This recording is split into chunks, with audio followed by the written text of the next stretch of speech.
ഷൊർണൂർ നഗരസഭ പരിധിയിലെ തെരുവ് നായ്ക്കൾക്കുള്ള വാക്സിനേഷൻ നടപടികൾ ആരംഭിച്ചു. പാലക്കാട്ടു നിന്നെത്തിയ ഒരു സംഘമാണ് വാക്സിനേഷൻ എടുക്കുന്നത്.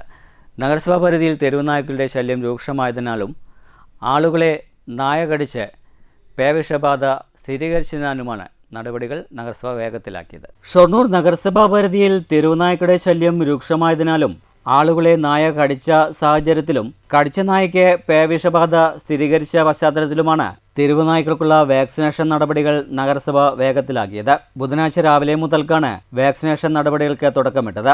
പാലക്കാട്ടു നിന്നുള്ള ഒരു പ്രത്യേക സംഘം എത്തിയാണ് ഇവയെ പിടികൂടി വാക്സിനേഷൻ എടുക്കുന്നത്. നഗരസഭ ബസ് സ്റ്റാൻഡ്, റെയിൽവേ സ്റ്റേഷൻ പരിസരം തുടങ്ങിയ ഭാഗങ്ങളിൽ സംഘം എത്തിയാണ് നായ്ക്കൾക്ക് വാക്സിനേഷൻ നൽകുന്നത്. വാക്സിനേഷൻ നടപടികളുടെ ഭാഗമായി രാവിലെ ഷൊർണൂർ ടൗണിൽ നഗരസഭാ chairperson P Nirmala, vice chairman V K Anuraj, standing committee chairman Raveendran, veterinary doctor Shali തുടങ്ങിയവരും സന്നിധരായിരുന്നു.